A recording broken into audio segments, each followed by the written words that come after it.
Nasunog ang isang kinukumpuning barko sa isang shipyard sa Navotas. 2 trabahador ang namatay. May unang balita live si James Agustin. James, anong sanhi ng sunog?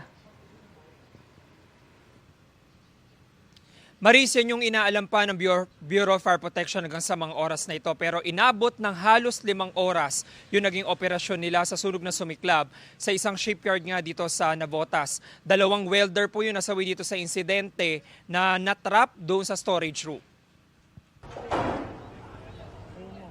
Binalot ng makapal na usok ang shipyard na ito sa Barangay San Jose, Navotas City, pasado alas 9 kagabi. Itinaas ng Bureau of Fire Protection ang unang alarma. 3 fire truck nilang rumisponde, bukod pa sa mga fire volunteer group. Ayon sa BFP, nasunog ang storage room na nasa itaas na bahagi ng balas ng kinukumpuning barko. Pagpasok nila, kasi nga medyo confined yung sunog. So ibig sabihin, nasa loob siya at limitado lamang ang lagusan, pati ang mga bintana. Kaya hindi nahirapan na ating bumbero para maipasok ito. Nasa 20 hanggang 25 trabahador ang gumagawa sa iba't ibang bahagi ng barko na mangyari ang insidente. 2 sa kanilang mga kasamahan ang hindi pinalad.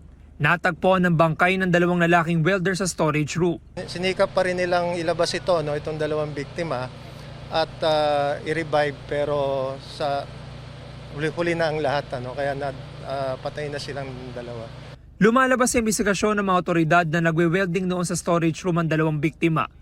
May mga nakaimbak din daw doon ng mga life vest at kutsyon. Malaki ang posibilidad na galing talaga yun sa welding, of course. Pero ang question is, gaano kabilis lumaki yung apoy at gaano kaagad hindi nakalabas itong mga biktima. Very tight ang loob ng barko, lalo na sa portion na yon.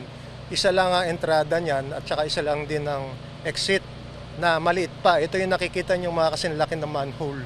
Inabot ng pasado alas 2 sa madaling araw kanina bago tuluyang napula ang apoy. Inalam pa ng BFP kung may nalabag sa fire safety code ang contractor.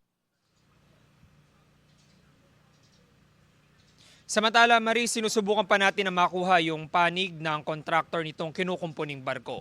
Yan ang unang balita mula rito sa Navotas. Ako po si James Agustin para sa GMA Integrated News. Mga kapuso, tumutok lang po sa mga ulat ng unang balita para laging una ka. Mag-subscribe na sa GMA Integrated News sa YouTube.